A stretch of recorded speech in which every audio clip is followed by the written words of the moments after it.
Today's show is sponsored by Smart's Give Greatness Contest. Go to coolcutteacher.com/greatness to enter an educator and yourself as the person nominating to win a classroom technology package valued at $40,000. Learn more about the details of this contest at the end of the show.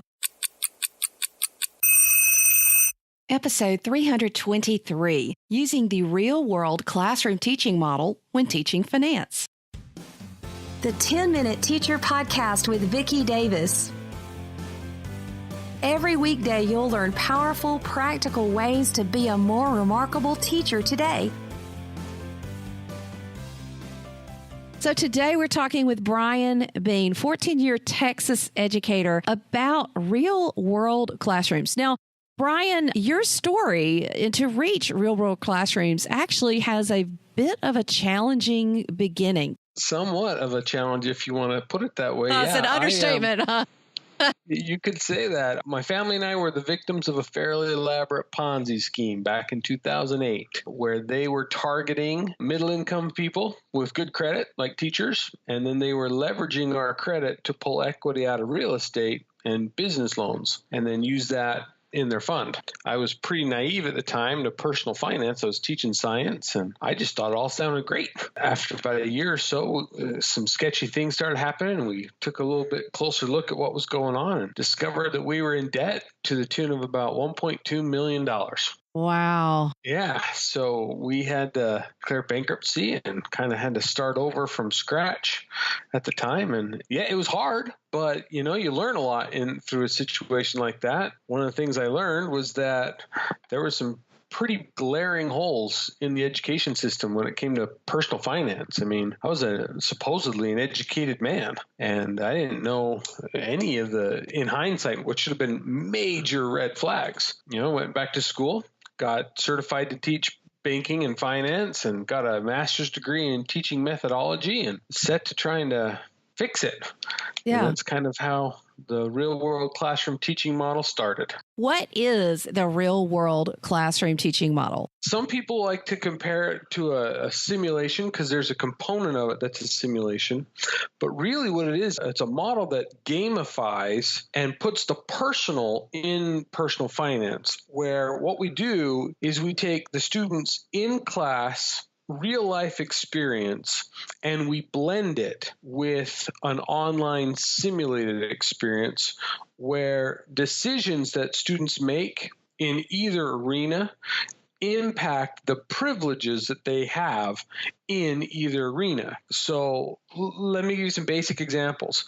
In the simulation, students get paid virtual salary, but that salary gets impacted by their in-class academic performance. So if they pass a test, they get a raise. If they fail that test, they actually get a deduction in their salary in the simulation. And then they have to budget that money and manage it to pay bills, do different things like that, buy assets, they get a credit score, et cetera. They have to qualify for interest rates, whatnot. But then they can use those funds to purchase privileges in class. You want to use a hall pass, you got to buy it. If you're late for class, you have to pay a fine. Their desks, they don't sit in a desk just assigned to them because their desks represent their homes. So they actually have to buy their desks. Oh my goodness.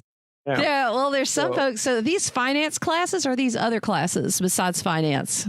The majority of my teachers use them in personal finance classes. I do have a couple that are using it in an accounting class or an economics class, but most of them are personal finance classes. So they literally have to buy the desk that they want to sit in. Yeah. And so what the teachers do is they'll assign privileges to some desks that others don't have. So if the student wants that privilege, for example, you get to use open notes on a test. Well, you have to own that desk to have that privilege.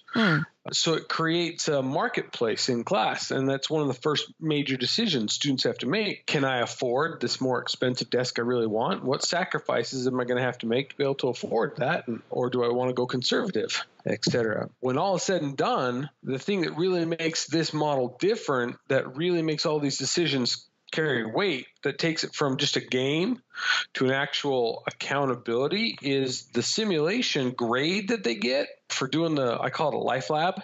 For doing that life lab, they don't get that grade because they answered a bunch of questions right on an online quiz or wrote a report. They get the grade because we actually sell them the grade.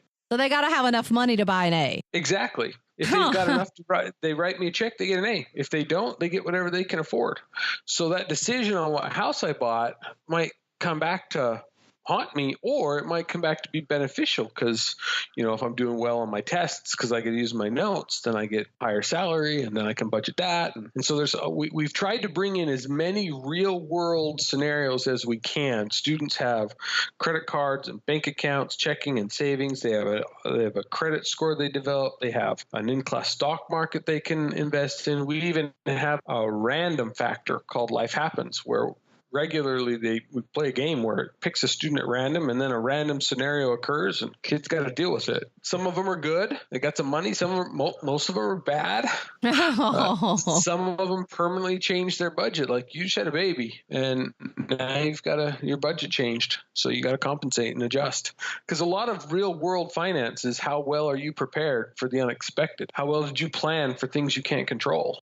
So what are teachers saying about this particular approach as they take their accounting and their finance classes and they gamify it / real world it with the simulation on top of what they're already teaching? So far, teachers love it. Students love it. Parents really, we've had a phenomenal response from parents, because what it does for the teacher is, one, it covers so many of the core standards just built into the model that it actually frees up a lot of time for teachers to do more in-depth things for certain units that they might want to cover. But the other thing is it's constant reinforcement. It really teaches the students how these things are interconnected. It takes what typically in subjects like finance, we teach the different topics modulated. We're going to cover this and get that done, and we're going to move on to the next one. But with this and with real life, they're all interconnected. Student pays his bills on time. He's going to get a better credit score. If he gets a better credit score, he's going to get a better loan interest rate. Gets a better loan interest rate, he's going to have a lower payment. If he has a lower payment, he can more easily pay his bills. And all these things the kids have to deal with regularly, just like we do as adults. The difference is they get their first exposure to it in the safe environment of the classroom. What is the feedback you're getting from parents as they talk to their kids about this experience? One, parents love it because they finally get to look at kids and be like, see, this is what it takes to provide this life. You didn't know. And so they love it. We've had a phenomenal, at my school, for example, like the class I teach are all seniors, and parents are bringing their kids in their freshman, sophomore years, signing them up for summer school so that they can free up a slot their senior year to take the course. We started using this model in the classroom about 3 years ago. We had 3 sections, and now it's the number 1 requested program at my school. And we've got 8 sections and 2 teachers teaching it. I actually looked up the statistics. Last year in Texas, I teach a class called Financial Math. It's a new course. A third of all the students in all of Texas took financial math from classes in schools that used my model. Wow. It's just really helped grow that program in Texas, and it's been more successful than I thought it would be when I didn't create it to make a business. It just kind of happened. Yeah. So we're excited for you. I know you've been enjoying teaching and you're getting ready to head out of the classroom because of the growth that you've had. We've talked about financial literacy on the show before and how important it is to teach financial literacy. This is just what kids have to know. We don't have a choice. And I'm fascinated by this. Now, do you have a website or a link they can go to find more about this model? The company's called Free Market Educational Services, and that's a really long URL. So we got the domain fmes.us. And on that, they can see samples of the curriculum that we wrote that goes with the model. They can get more information about how the model itself actually works. I've given you about the smallest tip of the iceberg I can. They can see demos of our technology, download samples of the curriculum, like I said. Well, thank you, Brian. Educators, I hope that you will take a look at this gamified, real-world approach to teaching financial literacy. This is the sort of thing that we talk about a lot on the show, making things real, making things authentic. Check it out. Thank you, Brian. SMART wants to recognize educators across the globe who inspire greatness in their students, peers, or community. Go to coolcatteacher.com/greatness to nominate your favorite educator in recognition of their greatness. Each nominee and nominator will be entered to win a classroom technology package valued at $40,000. So this means the winner and his or her nominee each win a $20,000 package, including one 7000 series smartboard and smart document camera, 30 Chromebooks, and smart training and implementation. Give greatness and nominate a great educator today.